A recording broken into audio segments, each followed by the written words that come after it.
Pandemi COVID-19 membuat harus berkreasi dan kreatif di segala bidang usaha, salah satunya kuliner. Inovasi usaha yang dapat dilihat salah satunya dari pemilik kedai bakso. Bagi pecinta kuliner terutama bakso dan seafood di Palembang, kini bisa menikmati keduanya sekaligus.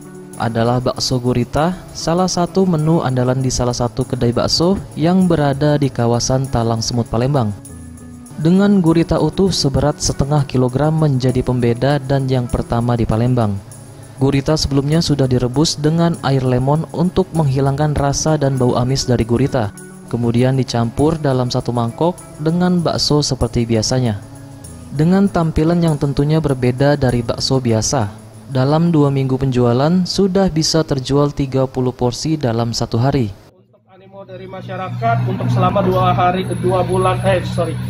Untuk selama 2 minggu ini opening, kita sudah laku kisaran per hari itu 30 mangkok per hari. Keunikan dari bakso gurita ini, berat baksonya itu setengah kilogram. Terus apa lagi rasanya? Untuk rasanya ini teksturnya sangat berbeda karena dia bukan nyaret tapi kayak kenyal, kayak makan hati empelat.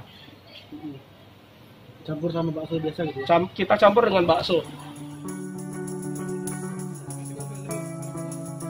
Bentuk yang menarik serta rasa gurih dan kenyal dari gurita menjadi alasan bakso satu ini wajib untuk dicoba. Rasanya gurih, enak, lezat gitu. Sebelumnya sudah pernah makan gurita atau belum? Belum, ini baru mau coba dan rasanya enak banget. Untuk satu porsi bakso gurita bisa dinikmati dengan harga Rp60.000. EZPM Sriwijaya TV.